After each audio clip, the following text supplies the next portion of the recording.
After the flood, the residents met in the flood partnership group and we put together all our ideas, everything that went wrong, everything that went right.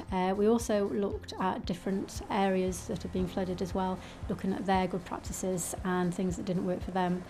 St Asaph now has got what's called a flood plan, which shows what it needs to do, but more importantly what the emergency services also need to do when the flood barriers will go up.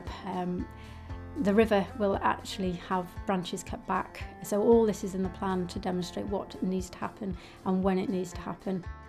We decided afterwards, with the help of the local councillors, that we get ourselves organised on a community basis to help each other in the event of anything further happening.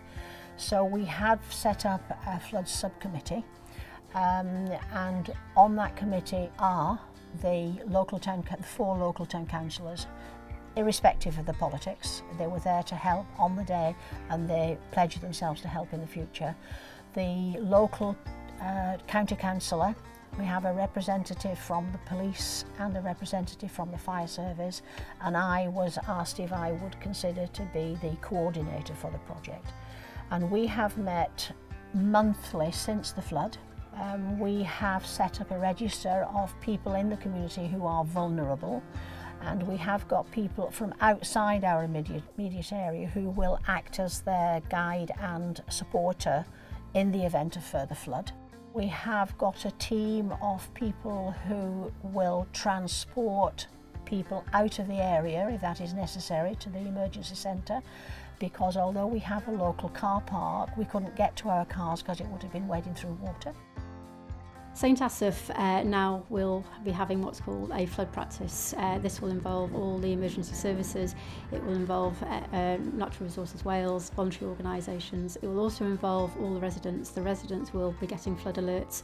There is going to be plenty of notice to say this is a practice because it could frighten a lot of residents.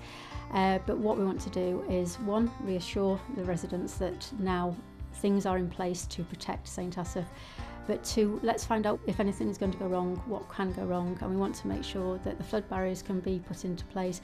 Residents are fully aware of the actual flood is imminent and what we can do to support and help them. And as a resident, I am looking forward to this flood practice because I think it will help tremendously the emotional issues that some people still have when it still rains very heavily.